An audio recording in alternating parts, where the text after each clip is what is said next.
I'm Linda. I'm 13 years old. I have autism and severe dyslexia, and my mentors are Chloe and Matt Arnold, and you shall see a picture of them.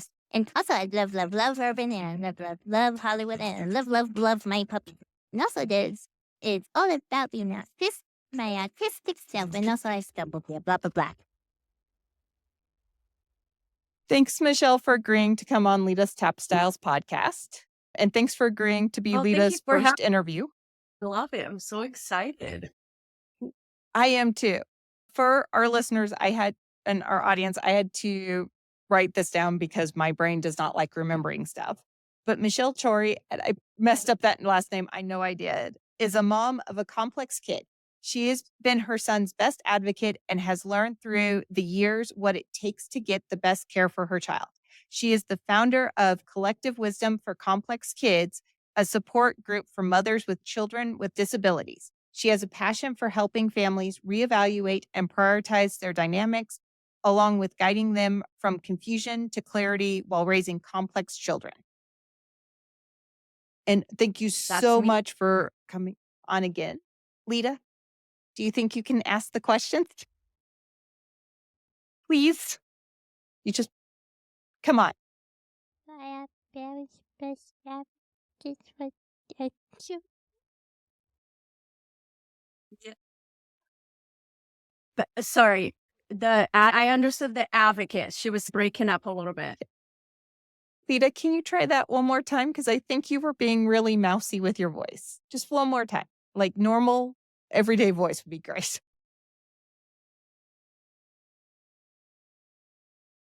Okay. What you were trying to get is why are parents the best advocate for their children and not dance teachers and coaches? Because I know we've been having a lot of problems that we've run into that the dancers were trying to get into the studio. Their parents are like, oh no, another dance teacher told me my child is disruptive and cannot do dance. Yeah. First of all, I think the first part of that question is, why are the parents the best advocate? Who else knows your child the way that you do? I don't think Right. that anybody else around you is going to know your child the way you do. We understand them. We are around them. We have that mama gut that tells you all about like things that are happening with your kid. And there's not going to be anybody else out there in the world that's going to advocate for your child the way that you can. Now, when it comes to having coaches and dance instructors and other people from outside coming into your child's life, they only know just small piece of what your child can do and or can't do. And the thing about it is that without the bigger picture, the answers and what they see is not everything. And so as a mom, as a dad, like more of a mom, I really truly believe that moms, we have that sixth sense when it comes to our kids. And we really understand them. And so should we listen to some of these people? Yes, but with a grain of salt, and really not all the way, because they don't know your child, right? So that's what I think. I think I don't know if if answered the whole entire question. That answered it, because we've got parents who are like, yes, my child would love to do dance. And they'd love, like, our preschool program. It's 3 kids in a class with 1 adult and 1 teacher. And I'm like, trust me, they're not going to disrupt as much as you think. Yeah. And these parents are like, Yeah. but other people have told me, even though my kid loves dance, that I shouldn't let them dance. First of all, I love dancing. I grew up a ballerina. I did tap, I did jazz, I did ballet. I did a little bit of everything, and I danced through college. And there's a time and a place for everything, right? But there's nothing like moving your body. For when you have a complex kid, we're talking about complex kids here, right? So when you Right. have a complex kid, one of the best things you can give them is activity, like a physical activity to do. Why wouldn't you? Why wouldn't you? They can do I this right. no idea. Okay, that's fine.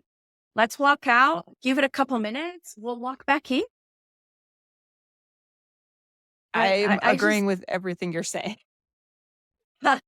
I'm sitting there well, and we're putting together a dance version of an IEP where we're bringing the parents in going, tell us everything about your child. And I'm getting parents going, why are you asking me? And I'm like, because you're your child. Yes, Chris. yes, Been through a few of these before and we were going through it again. And she's like, you didn't put what texture issues and sensory issues the kiddo has. You need to put that on.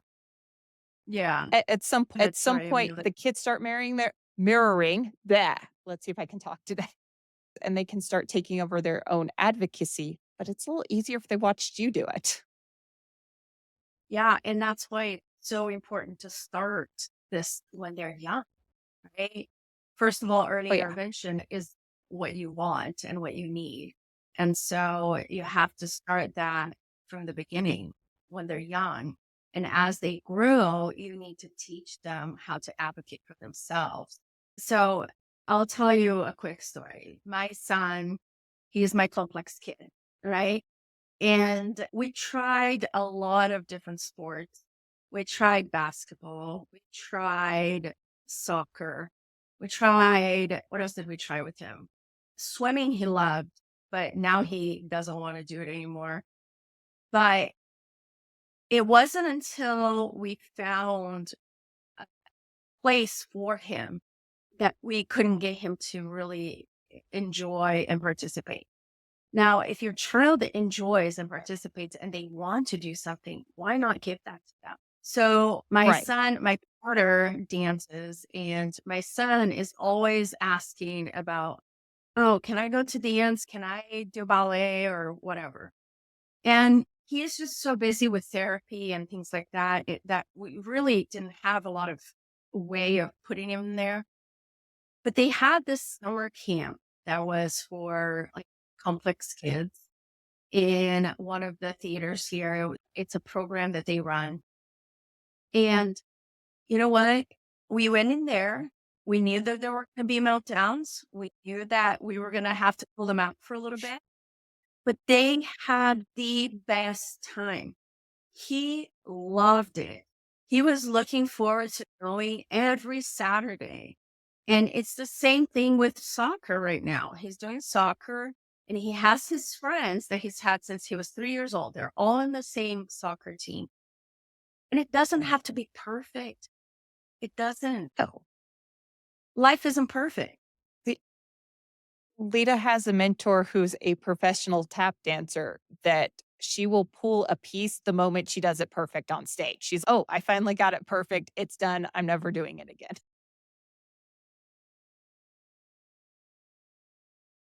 That's awesome. And we were at a concert this past June where she was performing. She forgot and stopped on stage. And this is a professional tap dancer who just stopped and she smirked and went, yep, that's me. It It's doesn't have to be perfect. no, no, it does not. And it shouldn't be perfect. Because if it was perfect, No. you wouldn't see the good and the bad.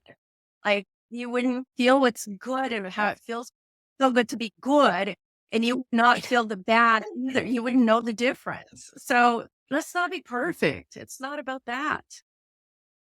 No, and I know we're trying to once we get our own space, because right now we're constrained by using other people's studios, but we're going to go from 9 a.m. to 9 p.m. Because, like you said, with therapies, it's hard to find time to dance or time to do just soccer. So we're trying to have these classes offered 4 or 5 times a week.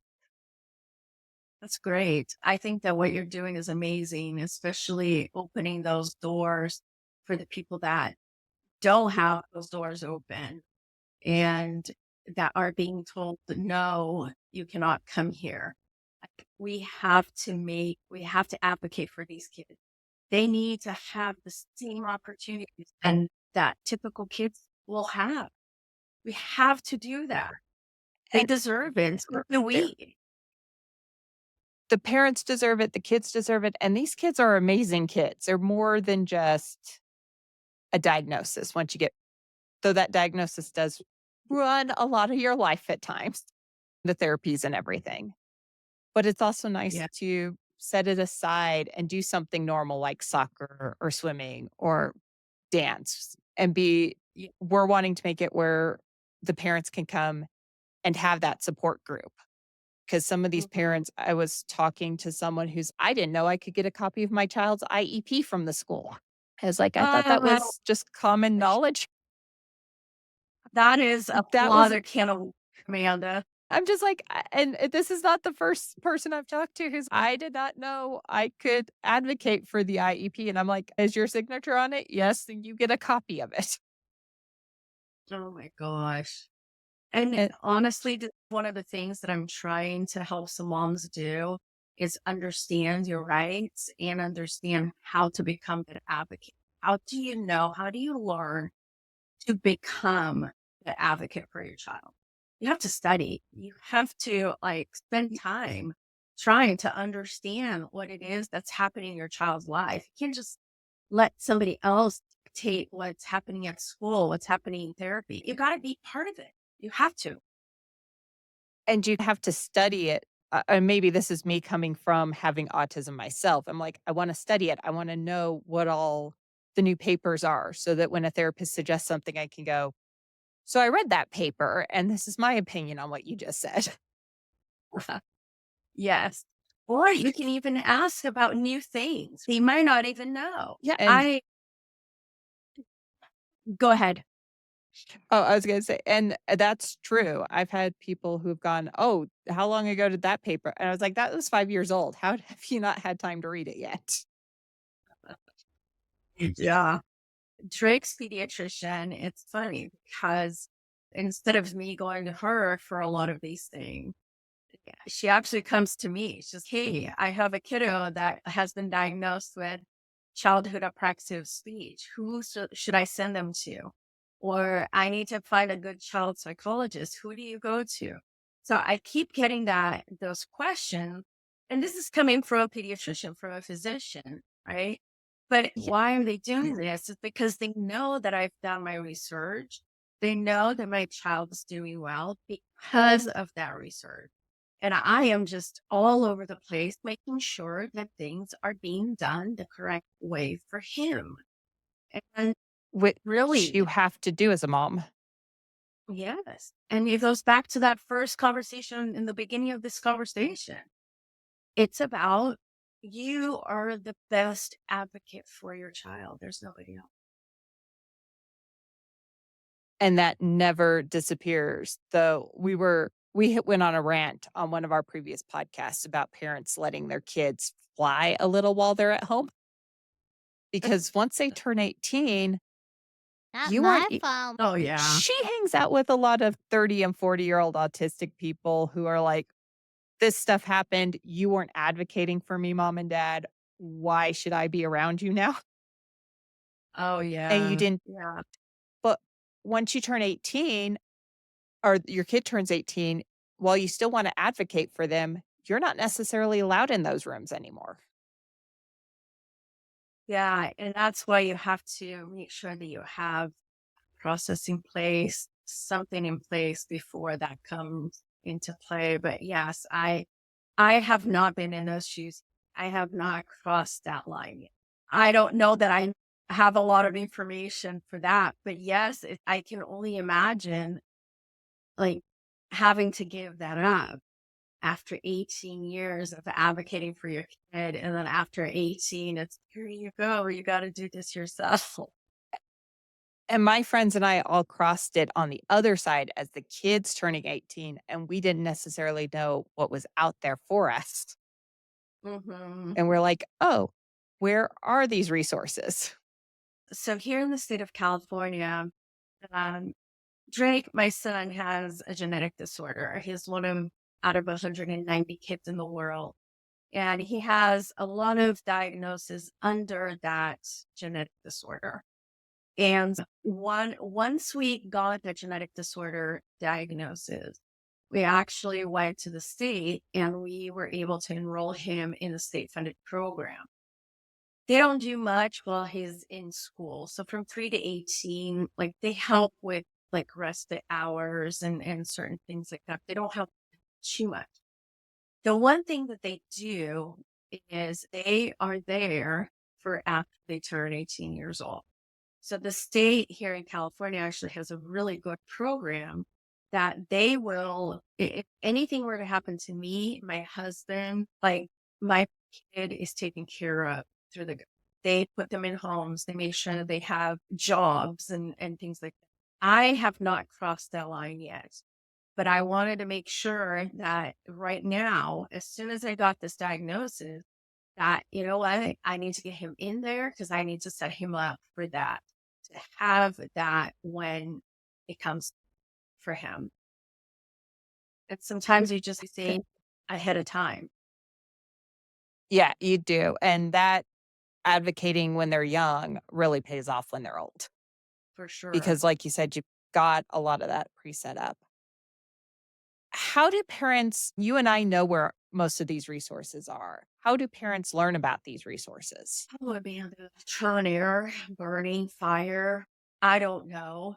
I went through that, right? That's why I'm here trying to help these moms. Really, this is what I really want to, at some point, be able to quit my job and do this full time because it is incredible how people just don't have any idea on what it is that they can have and for their child. Even like in the school district or with insurance company or with state funded programs, the majority of people don't know. And where do you go for it? I don't know, right? You expect the school district to know what they're doing. You expect your physician to know and guide you. You expect the therapist that you're going to see to guide, and they will. But it is going to be like a trail of fire. It really is. And I've been really trying to go out there and preparing people. And like we were talking before, like early intervention is the key for these complex kids. We need to get them when, like, in their 3 or 4 year olds, right? Because that's when you usually start noticing differences and from the beginning. That's when you're able to actually get some kind of a diagnosis or whatever it is, right? But that is when you're Right. supposed to start. And I've really been trying to get this out there so people can, you know what, we got to start this. We're So starting yeah, our pre-combo classes. I hesitate to call it a preschool class because we're going to let kids stay as long as they need to in the pre-combo class until they're able to get through 30 minutes of a dance class. And if that's after awesome. 6, that is after 6. But one of the things parents have told me is a lot of the autism classes in town for their preschool, they start at 3, but you have to be potty trained and you have to be verbal. Yeah. And, the people who are doing these autism classes dance classes in town, they have big hearts, but they're not part of the community. They don't know what they're doing, and then they're Are you telling sure parents that things. I think they have big hearts, they don't know autism, and we're, like, telling parents, "If your kid's not potty trained at 3, autism there's a lot of these kids who aren't potty trained till 5 or 6." I don't know how they expect the parents to have their child potty trained by 3, especially if this is an autism class. And there's Yeah. my kid didn't potty train until he was 5 or 6. I cannot even imagine. I can't. We had her in a Montessori preschool in Florida, which I think is the only reason she got potty trained before 4. And, I could not potty train her, and I will admit that. I was failing on the potty training. Mhm. They Yeah, bribed you. Got it. But and nonverbal, I'm sitting there going, autism, kind of nonverbal, and 3, autism goes along with not being able to speak at 3. for sure. And the earlier you're in classes and therapies, the better prognosis you have with all this. Oh, no doubt. Amanda, I look at my son and I am so grateful that I started him when I did with everything. I knew from the beginning that something was going on. We knew he was premature and he was the NICU. And so he was followed by the hospital until he was, I think, 2 or 3 years old. And every time we would go, he was behind on milestones.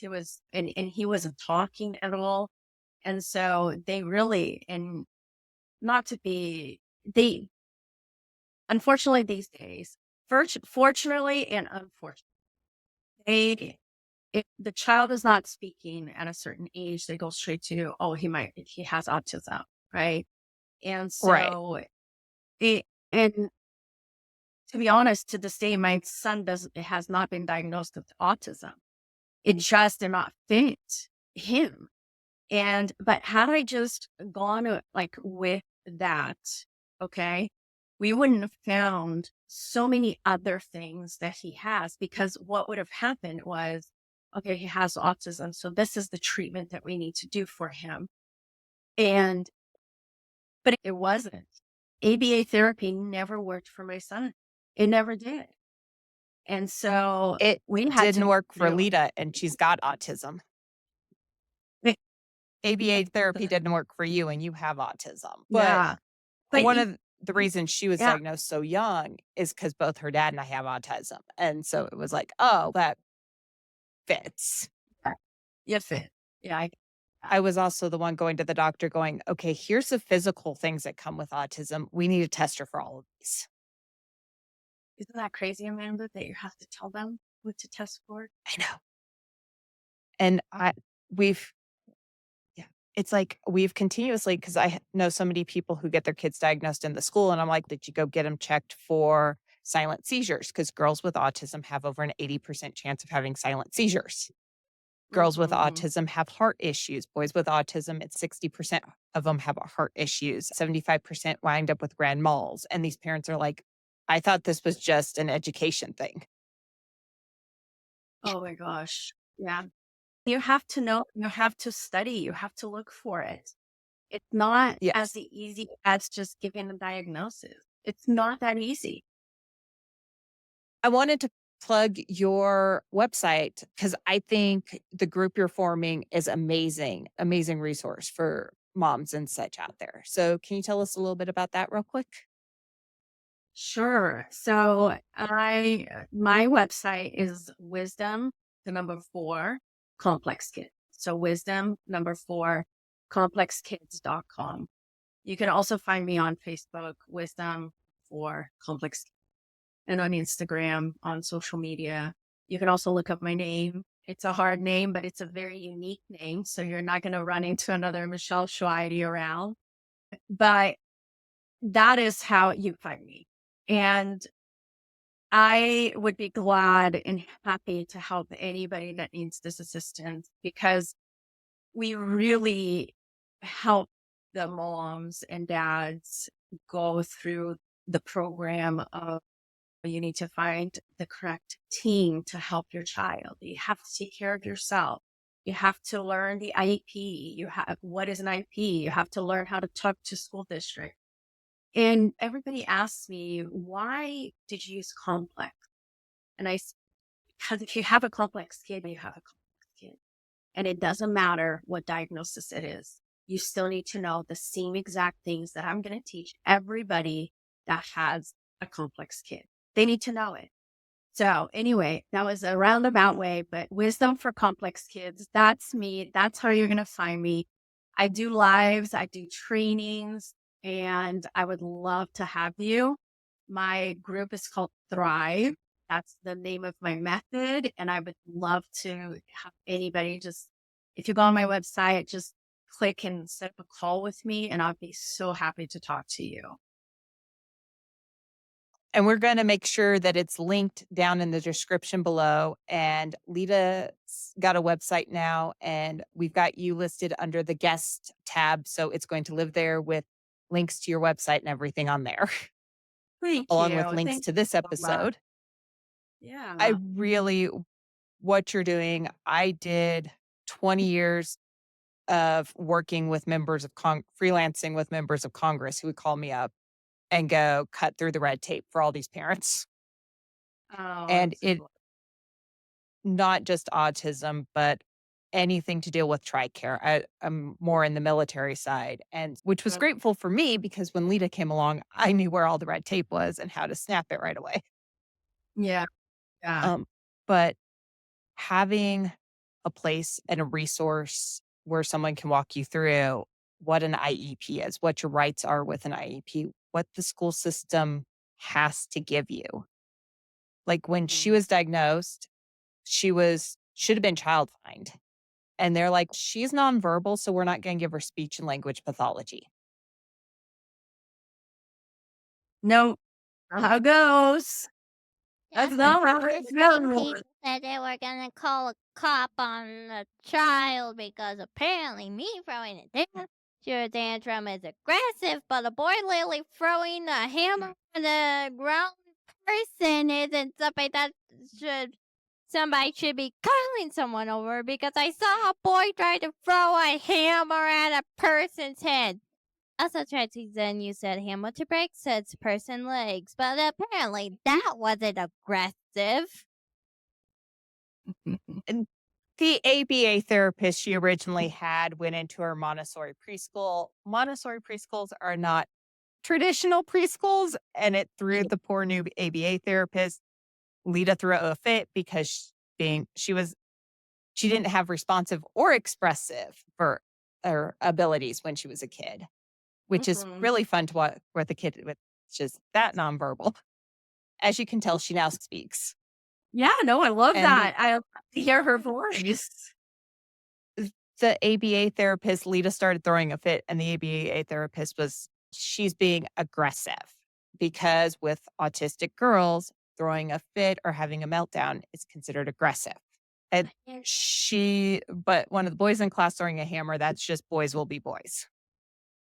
That's crazy. That is It crazy. is. It's like Like, her language came along with her dance, which I think is where she is so passionate about letting autistic kids who are nonverbal in dance is when we put her in dance, she did not know what mom was. She didn't know what dad was. She didn't know stop. She didn't know go. Yeah. She learned tap vocabulary before she could tell you who mom was. Isn't that amazing? And she You know why? go ahead, Michelle. Loved it. Because she loved it. That's why. Yes. And her vocabulary and her ability to express and respond to language has grown with her dance.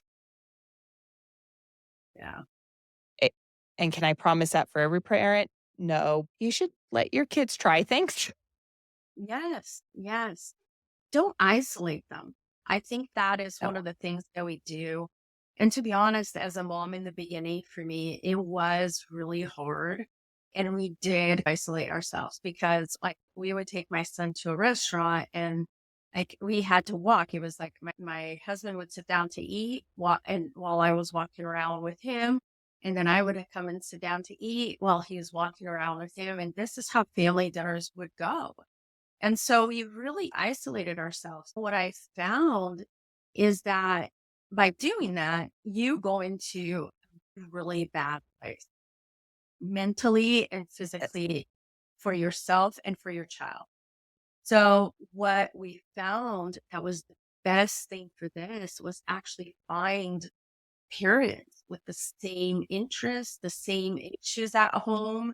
And that's what we started doing. We would have 4 kids here in my house, and we're like, okay, one of them is going to have a meltdown. I'm going to step away, but you know what? I'll just come back to the conversation here in a minute and I'll catch up with you guys. And then the next one goes, then it's my son, and then it's her daughter. But we understand each other. So isolation is not the way. Don't do it. No. And you need to surround yourself with parents who have been there and walked the road ahead of you because they've got information. So you don't have to hit your head on a wall going, where is this information? Correct. Correct. Yeah. I could sit here and talk to you all day. but I know I told you 30 minutes. You'll probably get an email from me like in a few months going, Michelle, can you come back on the program? Oh, I would love to just have me back. I will be happy to be back, to come back and share whatever you would like me to, even my tapping experience, which is very short lived. But I did, and I still have my tap shoes from when I was 17 years old.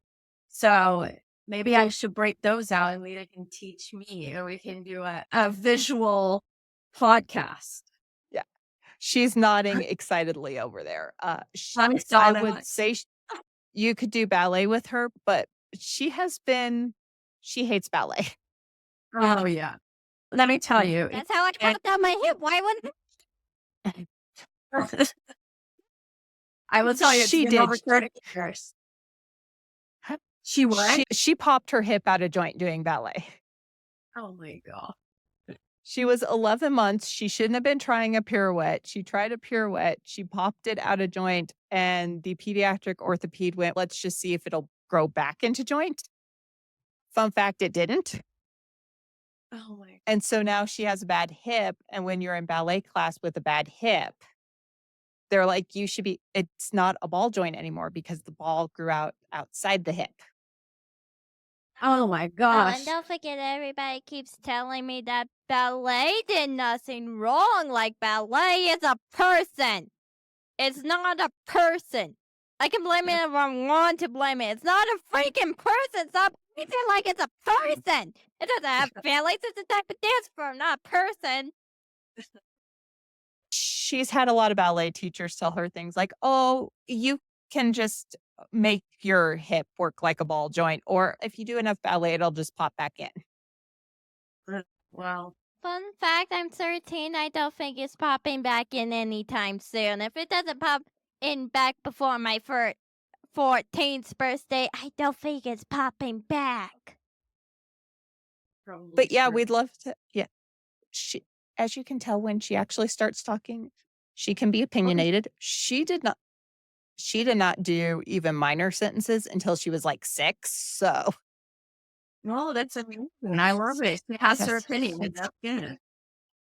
Therapy works, but the amount of therapies we were in, I'm sure you guys have the same thing where you feel like your life is in therapy. Yes. But yeah, we'll definitely have you back on because I feel like we could talk to you for hours about things. I would love to come back. Just let me know when. And thank you so much for having me. Fun. And Lita, thanks for having me and listening to me and talking to me. Can you say thank you? That's her thank you. That's good. All right. Thank you so much, Michelle. We'll talk to you soon. Talk to you soon. Bye-bye. Bye. Hello, thank you for watching the podcast. Please subscribe and also look at the adorable people. Just also subscribe for it and also please comment. And don't forget if you subscribe to us, if you want to any of our podcasts, and also please the adorable people. Don't you like it?